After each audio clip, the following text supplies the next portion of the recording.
Artificial intelligence is reshaping our world. But what happens when it's used to decide who walks free and who goes to jail?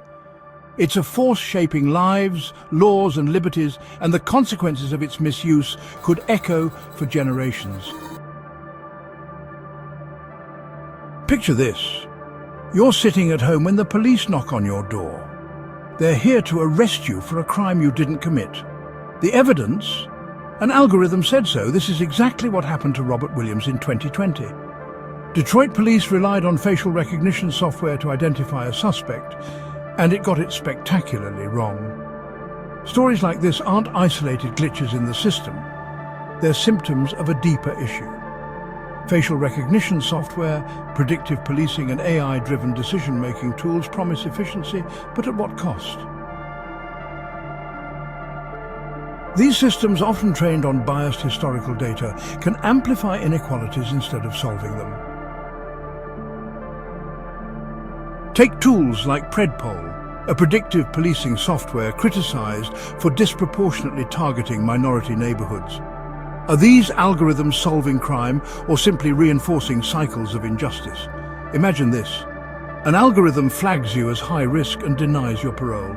You ask why? No one can explain because the AI's decision-making is locked in a black box. This isn't science fiction, it's happening now. One man's parole denial was upheld in court even though the logic behind the AI's decision was hidden, protected as proprietary information. Justice becomes a murky concept when accountability is lost. Picture another scenario. Young mother Maria applies for housing assistance in her city. Her application is denied not by a person, but by an AI system analyzing her income and living conditions. What she doesn't know is that the algorithm misclassified her financial data, labeling her as ineligible. Appeals are allowed, but Maria is never informed of how to contest the decision. Her family ends up without a home, all because of a software glitch. And then there's surveillance. Tools like Clearview AI, which scrape billions of images from the internet, create databases so extensive they feel like something out of Orwell's worst nightmares. These technologies allow for tracking and profiling on a massive scale, even for individuals who aren't under investigation. How much of your life is truly private when every face, every movement can be catalogued by an algorithm? Let's pause and ask, what happens when data, the lifeblood of AI, is manipulated?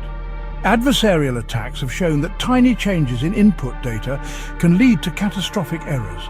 Imagine a malicious actor tricking AI into identifying an innocent person as a threat. It's not just theoretical, it's a chilling possibility. Picture this. A man named James is pulled over for a routine traffic stop. The officer checks his license plate and is alerted by an AI-driven system that James is linked to a series of robberies. He's arrested on the spot. Weeks later, it's revealed that the algorithm mistakenly connected his license plate with a stolen vehicle due to a single-digit error. Meanwhile, James loses his job and reputation, a tragic fallout from a machine's misstep. And what about autonomous weapons? AI-driven systems, often called killer robots, are being developed today. If such a weapon targets the wrong person, who is held accountable? The engineer, the operator, or no one at all?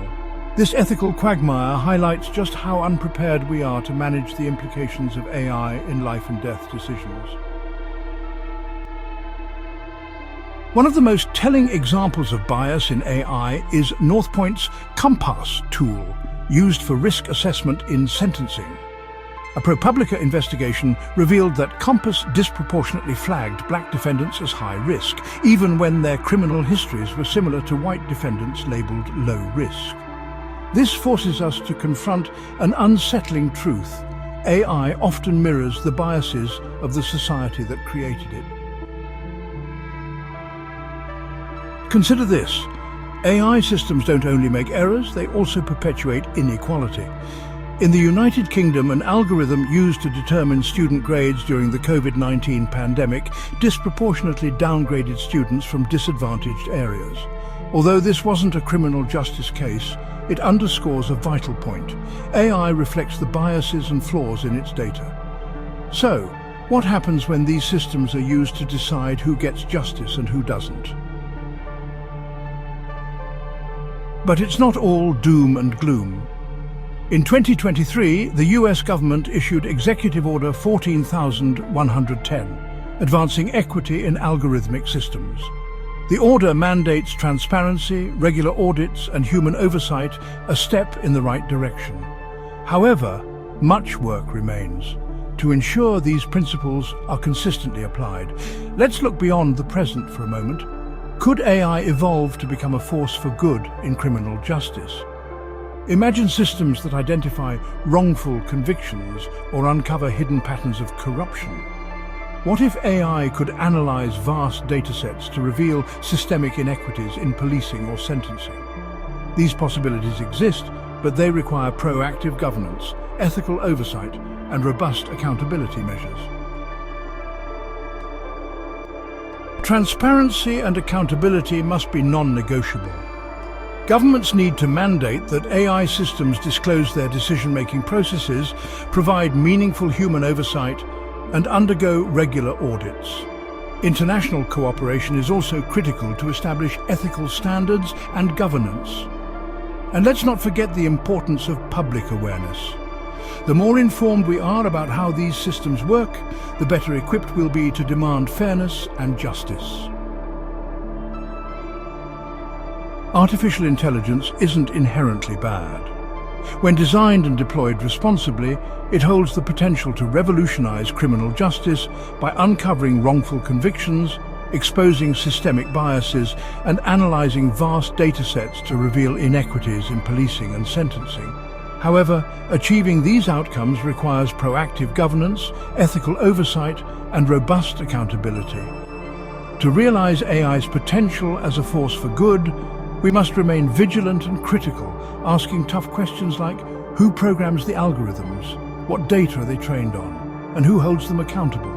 Oh, and by the way, if you're wondering whether I think AI might one day retroactively punish us for not liking or commenting on videos like this, well, let's not take that chance. Go ahead, leave a comment, like, and subscribe, because why risk it, right? Just kidding. Or am I? Let's move on to another story, this time about autonomous cars and the surprising questions they raise about accountability and ethics. Buckle up. Think about this. If a self-driving car gets into an accident, the driver, or the person in the car, is often held responsible even though the car made the decision. Now, compare that to what happens when government agencies use AI to make critical decisions. When those systems fail, who is held accountable? Why is it that citizens bear the brunt of the consequences? Yet when it comes to government mistakes with AI, the trail of responsibility seems to disappear into the void. Does accountability stop where government involvement begins? Now, let's think about the future. If you don't get falsely accused or arrested until then, could AI evolve to not just predict crime but reshape societal norms? Could it help us identify and address systemic inequities? Or will it become yet another tool that divides more than it unites? These are the questions we need to grapple with. The answers will define the role AI plays in justice for generations to come. Thank you for joining this discussion. Share your thoughts in the comments below. And let's continue exploring the intersection of technology, ethics, and justice together. Don't forget to like and subscribe to stay updated on this critical conversation.